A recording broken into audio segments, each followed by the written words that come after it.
Hello everyone, आप सभी लोगों का स्वागत है मेरे इस चैनल डिटेल सिविल लर्निंग में। तो आज हम लोग पढ़ने वाले हैं IS 456 के एग्रीगेट एंड वाटर के बारे में। तो पहले एग्रीगेट के बारे में जान लेते हैं। एग्रीगेट का कोड है IS 383 2016। 2016 में इसके रिसेंटली अपडेट आया है। इसके बाद है aggregate should not contain 0.5% of sulphate. Aggregate के अंदर 0.5% से ज़्यादा सल्फेट नहीं रहना चाहिए and should not absorb more than 10% of their own mass of water। And उसके एग्रीगेट के अंदर खुद के मास का 10% से ज़्यादा वाटर भी नहीं रहना चाहिए। इसके बाद आ जाते हैं heavy weight aggregate and light weight aggregate. Light weight aggregate के अंदर दो एग्जाम्पल यहाँ पर दिया हुआ है, एक है ब्लोटेड क्ले एग्रीगेट और एक है सिंटेड क्ले एग्रीगेट। तो आइए उसका पिक्चर हम लोग देख लेते हैं। ब्लोटेड क्ले एग्रीगेट में क्या है, ये तैयार किया जाता है एट 1200 डिग्री सेल्सियस में इन रोटरी क्लीन। अब रोटरी क्लीन इन्हें सर्कुलर मोशन में रोटेट करता है, इसके वजह से ये जो एग्रीगेट का शेप है हमेशा राउंड ही होता है ज़्यादातर टाइम पे। इसके बाद है सिंटर्ड क्ले। अब सिंटर्ड क्ले में क्या रहता है, सिंटर्ड फ्लाई क्ले में 90% फ्लाई ऐश वाटर के साथ मिक्स किया जाता है, देन उसको हीट किया जाता है 1100 degree Celsius. Both of them are light weight aggregate, ये हमको याद रखना है। इसके बाद आ जाते हैं नॉमिनल मैक्सिमम साइज। अब ये नॉमिनल मैक्सिमम साइज क्या है, ज़्यादातर लोग यहीं पर ही मिस्टेक करते हैं। तो आइए जान लेते हैं एक एग्जाम्पल से।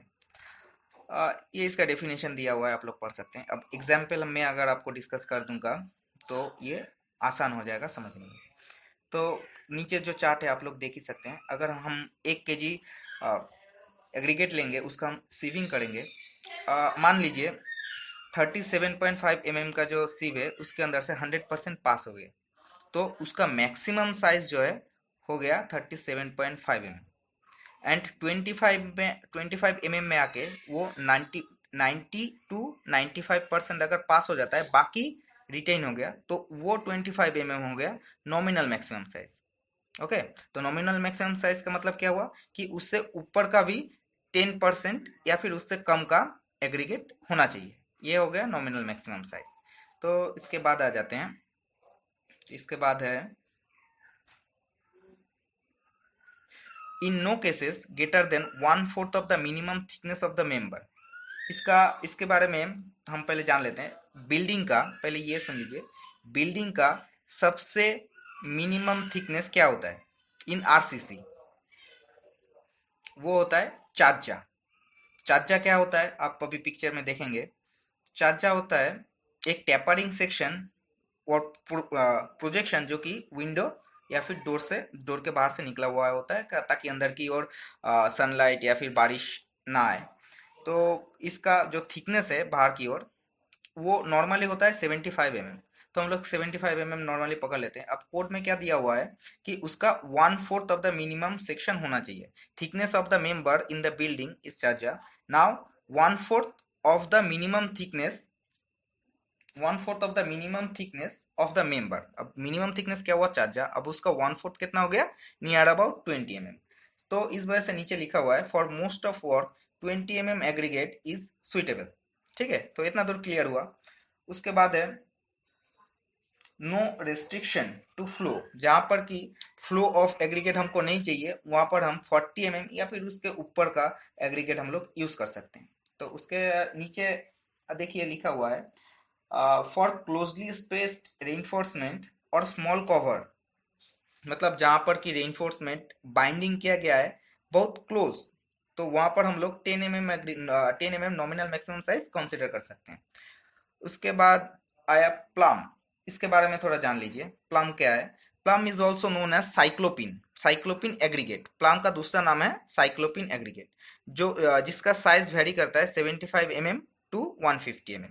इसका एक क्वेश्चन भी आया था कुछ दिनों पहले कि cyclopean aggregate, an aggregate is known as cyclopean aggregate if the size is more than. मतलब साइक्लोपिन एग्रीगेट हम किसको बोलेंगे, जो इस साइज के ऊपर का एग्रीगेट होगा उसको हम साइक्लोपिन एग्रीगेट बोलेंगे। तो आंसर हो जाएगा डी, 75 mm। ठीक है, तो उसके बाद आ जाते हैं, तो अभी आ जाते हैं 5.3.3.1 में यहाँ पर लिखा हुआ है the nominal maximum size of the aggregate, जो नॉमिनल मैक्सिमम साइज है एग्रीगेट का, should should be usually restricted, इसको रेस्ट्रिक्टेड कर दिया गया है 5 mm less than the minimum clear distance between two main bars. मतलब minimum clear distance between two main bar से 5 mm कम, and minimum cover of the reinforcement जितना होगा उससे 5 mm कम। अब अभी हम लोग अगर एज्यूम कर लें कि minimum clear distance between main bar is 16 mm and minimum cover of the reinforcement is 25 mm, तो इन दोनों से अगर हम 5 माइनस कर दें, देन इस दोनों का जो अमाउंट है, जो सबसे छोटा होगा वही होगा maximum size of the aggregate. Okay, तो इसके बाद आ जाते हैं वाटर में। वाटर में क्या है, the water used for mixing and curing shall be clean and free from injurious amounts। अब injurious amounts क्या होता है, oils, acids, alkalis, salt and etcetera आप यहाँ पर देख सकते हैं। एंड आपको ये हमेशा ख्याल रखना है इन प्रैक्टिकल साइट कि आप जब भी वाटर लेंगे for concreting, mixing and curing, आपको हमेशा पोर्टेबल वाटर यूज करना चाहिए। ओके, देन यहाँ पर नीचे एक है, ये थोड़ा सा जान लीजिए, फेनोफेटालाइन एज एन इंडिकेटर। फेनोफेटालाइन को हम लोग हमेशा पीएच के भी नाम से जानते हैं। तो हम लोग आ जाते हैं इसके बाद वाला क्लॉज में 5.4.1.2। अब ये आप पूरा पढ़िए, इसके बाद मैं जो बता रहा हूँ वो सुनिए। हम लोग अगर 3 क्यूब प्रिपेयर किए विथ डिस्टिल वाटर एंड उसी सीमेंट से 3 क्यूब प्रिपेयर किए विथ नॉर्मल वाटर।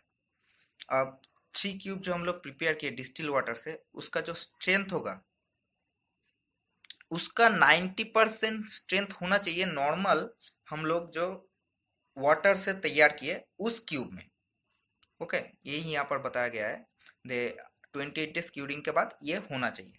अब क्यूब का साइज कितना होता है, 150 इंटू 150 इंटू 150 mm, ये हमेशा आपको याद रखना चाहिए। और मोटर जो हम लोग तैयार करते हैं सीमेंट और सैंड से, उसका साइज कितना, उसका उसका जो क्यूब रहता है उसका साइज कितना होना चाहिए, 70.6 mm क्यूब का। ओके, देन नीचे लिखा हुआ है कि कोई भी सीमेंट का इनिशियल सेटिंग टाइम 30 मिनट से कम नहीं होना चाहिए।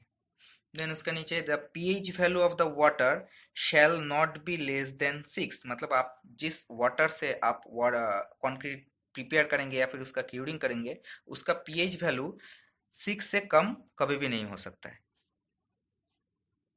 तो अभी इसके बाद हम लोग जो पढ़ने वाले हैं उसमें से हर साल एक ना एक क्वेश्चन तो जरूर आता है किसी भी एग्जाम में, तो वो है सी वाटर। तो यहाँ पर पहले ही बता दिया गया है, mixing and curing of concrete with sea water is not recommended, क्योंकि उसमें हार्मफुल सॉल्ट रहता है। मतलब हम लोग सी वाटर से मिक्सिंग या फिर क्यूरिंग कंक्रीट का नहीं कर सकते, ये कोड हम लोगों को पूरा प्रोवाइड कर चुका है। लेकिन अगर हम लोगों के पास कोई चॉइस नहीं रहा, तब हम लोग इसका यूज कर सकते हैं इन प्लेन सीमेंट कंक्रीट। ये आपको याद रखना चाहिए, पीसीसी में ही हम लोग सिर्फ इसका यूज कर सकते हैं, PCC of no embedded steel with precautions. ये आपको याद रखना है, विथ प्रिक्वेशन। अब ये प्रिक्वेशन क्या है, वो टेबल नंबर 1 में आप लोगों को दिया गया है, जो कि आपको याद रखना ही रखना है। ठीक है, तो यहाँ पर ऑर्गेनिक मैटर कितना होना चाहिए, इनऑर्गेनिक मैटर कितना होना चाहिए, सल्फेट, क्लोराइड या फिर सस्पेंडेड मैटर कितना होना चाहिए, ये पूरा प्रोवाइड किया गया है। ठीक है, तो ये आपको पूरा रट लेना है एकदम। ओके, तो आज का वीडियो में बस इतना ही। अगर आपको किसी भी टॉपिक में कोई भी डाउट हुआ तो आप लोग ज़रूर कमेंट सेक्शन में जाके कमेंट कर सकते हैं, मैं उसका रिप्लाई दे दूंगा। तो थैंक यू वेरी मच।